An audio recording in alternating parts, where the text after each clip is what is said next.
Julie Eva, bonjour. Bonjour. Un grand merci d'avoir accepté l'invitation de la Fringale Culturelle. C'est un grand plaisir de vous rencontrer pour la toute première fois. Vous publiez aux éditions Albin Michel un thriller qui s'appelle Les Petites Filles. Et au début, l'idée de ce thriller, vous parlez de la politique de l'enfant en Chine. Comment est née cette idée d'en parler, parce que c'est pas vous qui êtes à l'initiative de ça. Par hasard. En fait, j'avais envie de faire un roman qui se passait dans un pays d'Asie, autour des trafics d'enfants. Et je m'étais penchée sur plusieurs pays, notamment la Thaïlande, le Vietnam, la Chine. Et au fil des recherches, je suis tombée sur la politique de l'enfant unique en Chine, où en fait j'ai vu que les trafics d'enfants étaient directement la conséquence d'une situation politique, et c'est ça qui m'a intéressée. Mais c'était complètement par hasard au départ. Qu'est-ce qui vous a intéressé sur ce sujet-là ? En quoi ça vous a donné une matière pour en faire un roman ?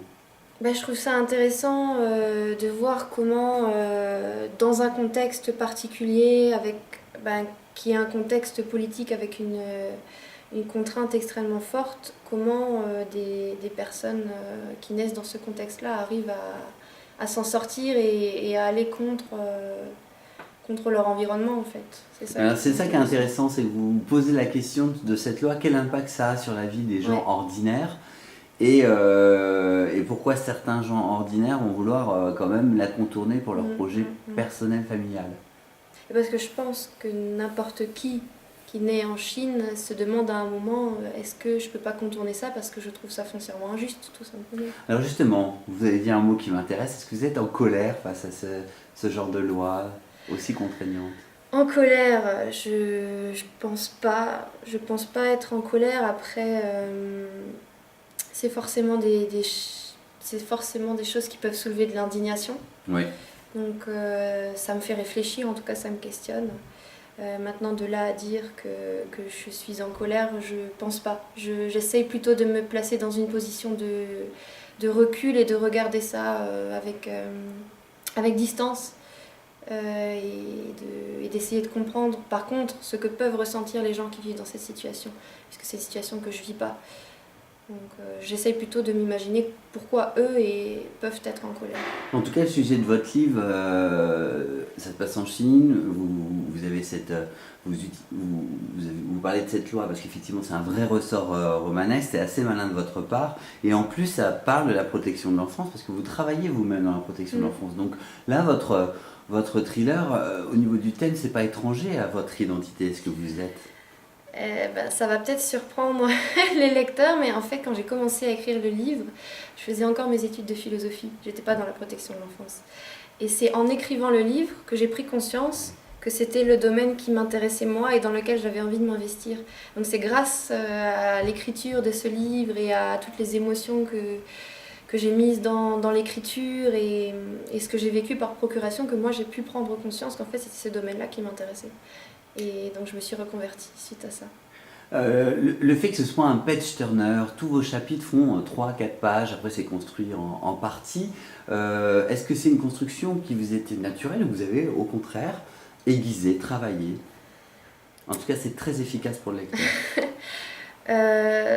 C'est peut-être parce que moi en tant que lectrice j'aime bien quand il y a des chapitres courts, quand c'est trop long je m'ennuie.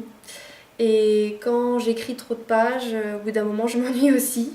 Donc j'ai besoin que ça soit rapide, efficace, et j'ai tendance à aimer alterner, changer de sujet d'un chapitre à l'autre. C'est ça. Voilà. Je pense que c'est parce que moi, en tant que lectrice, j'apprécie ça. Et je trouve ça que ça crée plus de tension, plus de suspense, parce qu'on a envie de passer d'une histoire à l'autre, puis en même temps on veut savoir la suite, donc on continue à lire, et puis on veut savoir la suite. Je pense que c'est plus entraînant. Enfin, je me vois pas écrire autrement.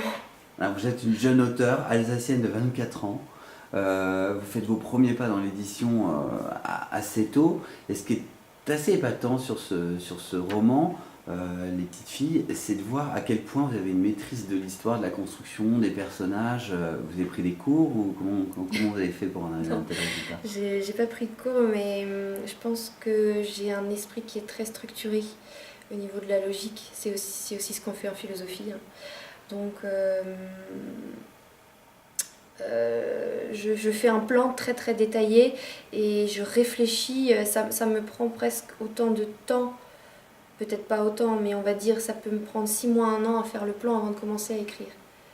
Et j'adore en fait le moment où je fais le plan, c'est le moment où je réfléchis, où j'imbrique, où je me dis à tel moment il se passe ça, et à essayer aussi de jouer entre le passé et le présent, imbriquer des chapitres du passé et du présent pour voir comment le passé vient éclairer le présent. Ouais, vous êtes très forte là-dessus. Mais c'est presque un jeu pour moi, en fait, ça m'amuse énormément. C'est là que je prends du plaisir, et quand je me dis voilà, là il faut que j'imbrique tel et tel passage.